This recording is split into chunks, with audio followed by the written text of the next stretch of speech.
بسم اللہ الرحمن الرحیم رب اشرح لی صدری ویسر لی امری واحلل عقدۃ من لسانی یفقہوا قولی۔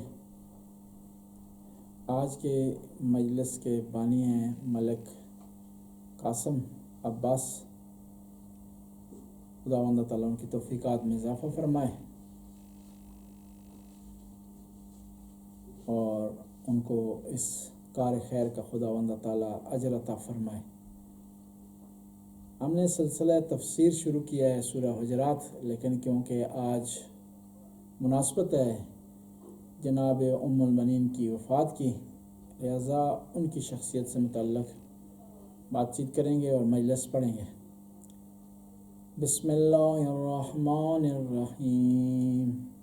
الحمد للہ الذی لا یبلغ مدحتہ القائلون ولا يعصي نعمه العادون ولا يؤدي حقه المجتهدون الذي ليس لصفته حد معدود ولا نعت موجود ولا أجل ممدود الذي فطر الخلائق بقدرته ونشر الرياح برحمته ثم الصلاة والسلام على أشرف الأنبياء والمرسلين والقاسم مصطفى اللهم صل على محمد وآل محمد وعلى عترته طيبين الطاهرين المعصومين المظلومين ولعنة الدائم على أعدائهم أجمعين من الآن إلى لقاء يوم الدين۔ بسم اللہ الرحمن الرحیم۔ قل لا اسألکم علیہ اجرا الا المودۃ فی القربى۔ خداوند تعالیٰ کا ارشاد ہوتا ہے، میرا نبی کہہ دو کہ میں تم سے کسی قسم کا اجر نہیں مانگتا ہوں مگر یہ کہ میرے اقربا سے محبت رکھو۔ جس ہستی نے پیغمبر کی آل بیت سے صحیح محبت کا حق ادا کیا ہے وہ ام البنین ہے۔ ام البنین تاریخ میں ایک عظیم کردار ہے جس کو فراموش نہیں کیا جا سکتا۔ کچھ ہستیوں نے کچھ لوگوں نے آل بیت سے محبت کا حق ادا کیا اور آخری دم تک ولایت پر قائم رہے ہیں، وفادار رہے ہیں آل بیت سے، اور آل بیت کی محبت کو اور اس راستے میں جان فشانی کو عبادت سمجھتے رہے۔ فاطمہ کلابیہ یا ام البنین کی صفات میں سے ایک صفت بہادری تھی۔ امیر المومنین نے اپنے بھائی سے فرمایا کہ میرے بھائی عقیل میرے لیے ایک بہادر خاندان سے ایک خاتون کا آپ انتخاب کریں۔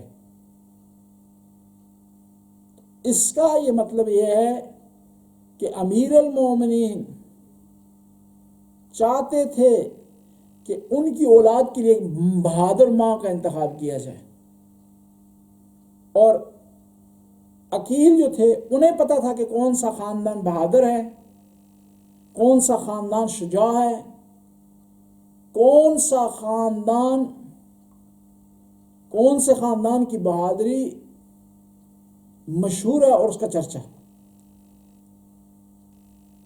تو اس لیے انہوں نے کلاب خاندان کا انتخاب کیا۔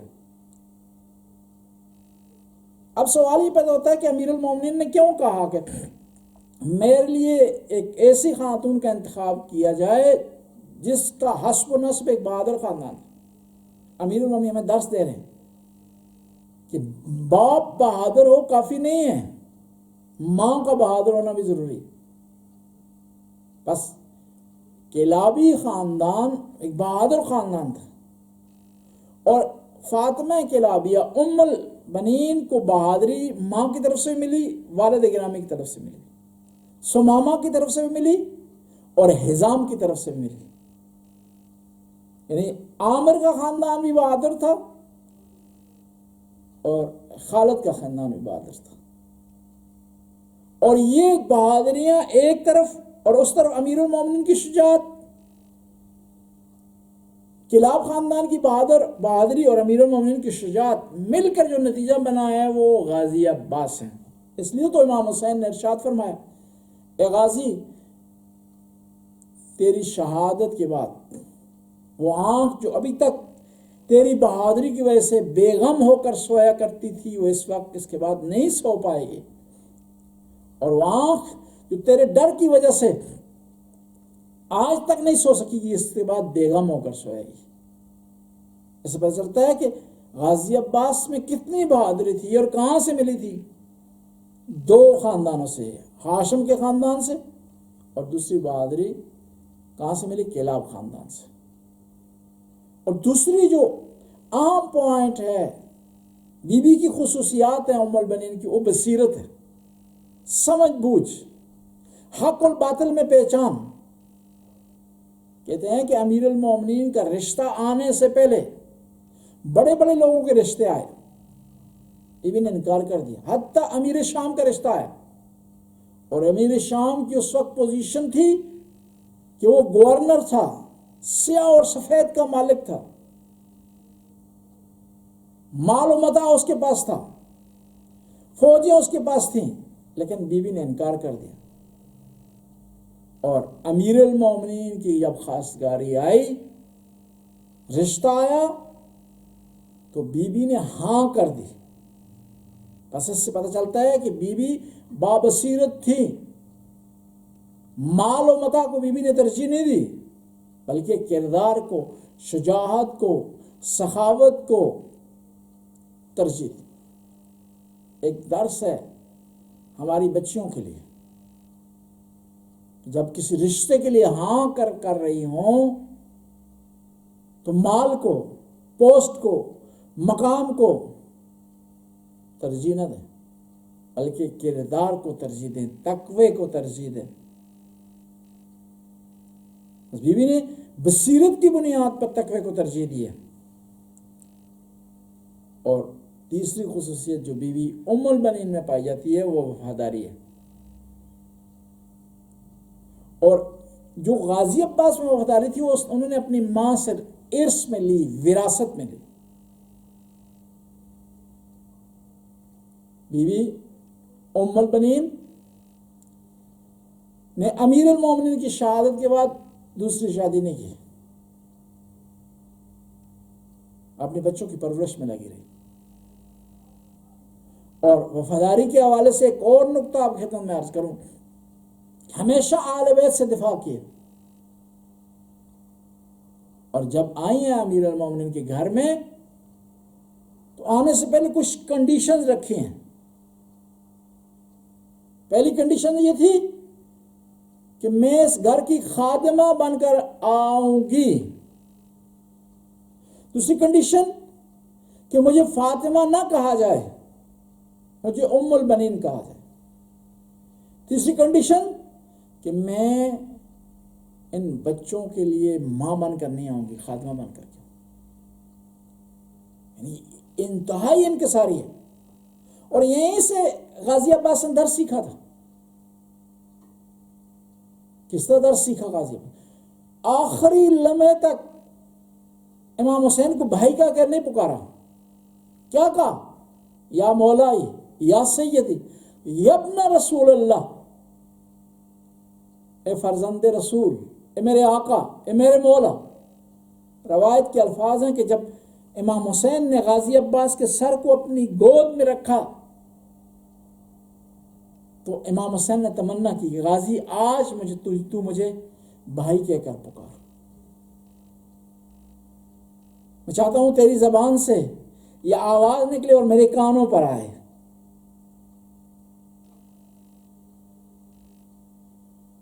اور یہیں سے پتہ چلتا ہے کہ بی بی ام البنین کتنی باادب تھیں اور ان کے بیٹے کتنے باادب تھے آل بیت کی نسبت۔ فاطمہ نام تھا، کہا مجھے فاطمہ نہ کہا جائے، ام البنین کہا جائے، بیٹوں کی ماں۔ اور جب بیٹے شہید ہو گئے کہا مجھے ابھی ام البنین بھی نہ کہا جائے، کیونکہ میرے بیٹے نہیں رہے۔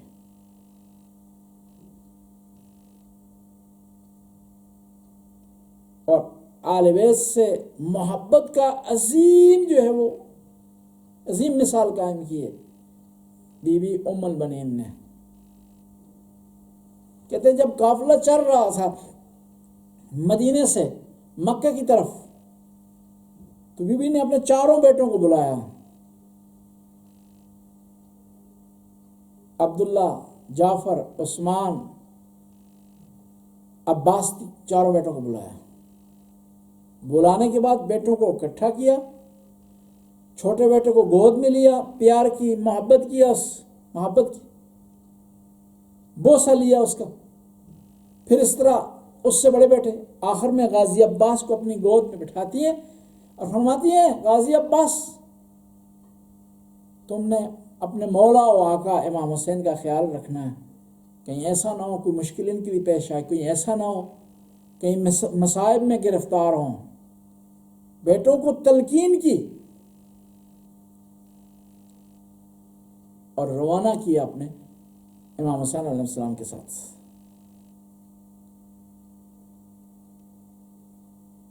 اور صبر کی انتہا ہے ام البنین میں. کوئی آسان کام نہیں ہے اولاد قربان کرنا، اولاد کو فداکاری کے لیے پیش کر دینا، اپنے آپ سے جدا کر دینا، ایک نامعلوم سفر کی طرف روانہ کر دینا. یہ صرف اس صورت میں ہو سکتا ہے کہ انسان ولایت پر قائم ہو، امامت پر قائم ہو، اور اس کے دل میں خدا نے ولایت کا نور ڈال دیا ہو. صبر کی انتہا. ایک دفعہ امیر المومنین تشریف فرما تھے، غازی عباس کو گود میں اٹھایا اور بار بار غازی عباس کے بازوؤں کی طرف دیکھ رہے ہیں اور زار و قطار رو رہے ہیں. بی بی ام البنین نے سوال کیا کہ مولا کیا ہو گیا؟ کیا؟ بعض علماء بیان کرتے ہیں، انہوں نے اس طرح بیان کیا ہے، میں نے تاریخ میں نہیں پڑھا، کیا میرے بیٹے کے بازوؤں میں کوئی نقص ہے، عیب ہے، کوئی مشکل پیش آ گئی ہے میرے بیٹے کے بازوؤں میں کہ آپ زار و قطار رو رہے ہیں؟ کہا یہ وجہ نہیں ہے، یہ وہ بازو ہیں جو ایک وقت آئے گا اپنے بھائی پر قربان ہوتے ہوئے یہ بازو کٹ جائیں گے اور بدن سے جدا ہو جائیں گے. غازی عباس نے بڑا پیارا جملہ کہا، انقطعتم الیمینی، کہ اگر تم میرے بازو بھی کاٹ دو پھر بھی میں اپنے وقت کے امام کی حمایت کروں گا. انی ادافع عن امام صادق یقینی، کہ میں امام صادق، امام سچے امام کی حمایت کرتا رہوں گا. تو بی بی نے رونا شروع کر دیا، لیکن بی بی سلام اللہ علیہ نے صبر کیا. اور یہ جو کربلا کے لیے بی بی اپنے بچوں کو روانہ کر رہی ہیں، بی بی کو علم تھا لیکن اس کے باوجود روانہ کیا. بی بی سلام اللہ علیہ، بی بی ام البنین کہ صبر کا اندازہ اس وقت لگائیں کہ جب بشیر مدینے میں داخل ہوا ہے تو بشیر نے آتے ہوئے کہا کہ بیوی میں آپ کو آپ کے ابو الفضل کی، عثمان کی، جعفر کی، عبداللہ کی تسلیت پیش کرتا ہوں. بیوی نے کہا کہ مجھے بتاؤ کہ میرے حسین کے ساتھ کیا گزری، میرا حسین کہاں گیا؟ پھر وہ بتا رہا ہے، کہہ رہا ہے کہ آپ کا بیٹا عباس شہید ہو گیا، عثمان شہید ہو گیا، آپ کو تسلیت. لیکن بیوی امام حسین کا پوچھ رہی. جب اس نے بار بار کہا نا تو بیوی نے کہا کہ وہ غلام تھے قربان ہو گئے ہیں، مجھے بتاؤ کہ میرے مولا و آقا امام حسین پر کیا گزری ہے.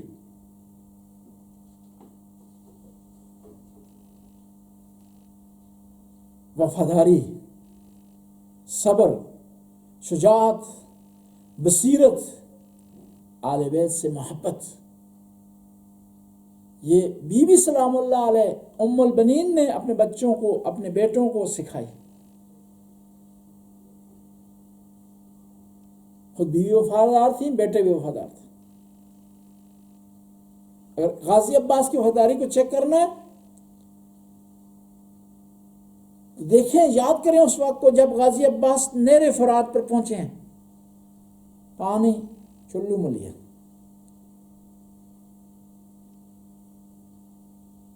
ایک دفعہ دل آیا کہ پیوں، لیکن فوراً حسین کی پیاس یاد آ گئی، پانی کو زمین پر انڈھیل دیا، گرا دیا، دنیا میں وفا کی مثال قائم کر دی. شب عاشور کو خیموں کا پہرا دے رہے ہیں. ایک دفعہ زہیر کین نے آواز دی، ابوالفضل رک جاؤ، میں تم سے بات کرنا چاہتا ہوں. نہیں رکے، چل پڑے ہیں. آواز دی، میں تم سے تمہارے بابا کی بات کرنا چاہتا ہوں. بابا کا نام آیا تو رک گئے. فرمانے لگے اگر میرے بابا کا نام نہ لیتا تو نہ رکتا میں.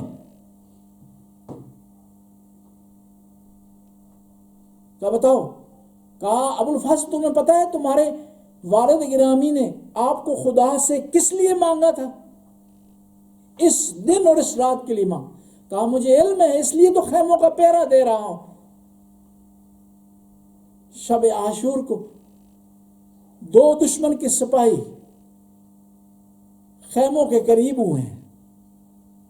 غازی عباس نے دور سے دیکھا، کہا رک جاؤ. کیوں میرے مولا کے خیمے کے قریب تم آ رہے ہو؟ کیوں فرزند رسول کے خیمے کے قریب آ رہے؟ کہا ہم امام حسین کی قرآن کی تلاوت سے متاثر ہوئے ہیں، بیعت کرنا چاہتے ہیں امام کے ہاتھوں پہ. کہا رک جاؤ، ایسے نہیں، اپنا اسلحہ میرے حوالے کرو، جوتے اتارو، پھر اس کے بعد داخل ہو. کہا کیوں غازی، تجھے یقین نہیں ہے ہم ایمان لا چکے ہیں؟ کہا نہیں، تمہاری تلواروں کی آوازوں سے، تمہارے اسلحے کی آوازوں سے کہیں حسین کے بچے پریشان نہ ہو جائیں، اور میں نہیں چاہتا میرے ہوتے ہوئے حسین کے بچے غمگین ہوں. غازی عباس نے اپنی جان قربان کر دی. ام البنین نے حق ادا کر دیا ولایت مداری کا.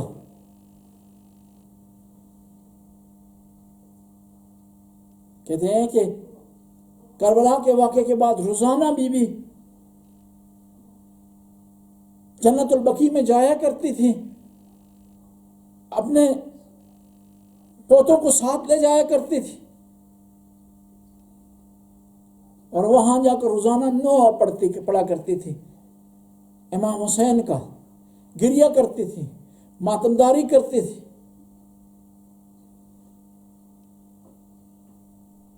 اور یہی حال آل بیت علیہ السلام کا تھا.